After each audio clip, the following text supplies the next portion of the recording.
I think Ed Milet has the best definition and the best way of explaining this. Self-confidence is built and kept by keeping the small promises you make to yourself. And this takes us back to that belief conversation, right?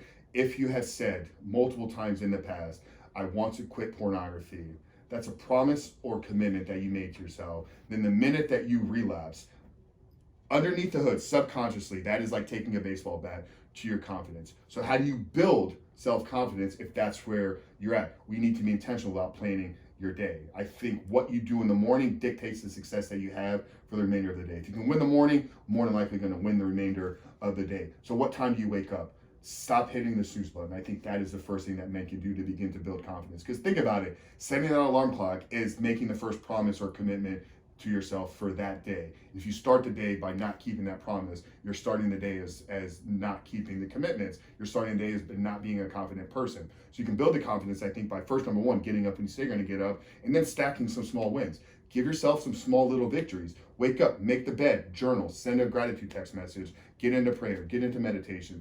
Starting your day in the first 30 minutes, you have 4 or 5 small wins already. That's gonna begin over time to build up your confidence. Because how you do one thing is how you do everything.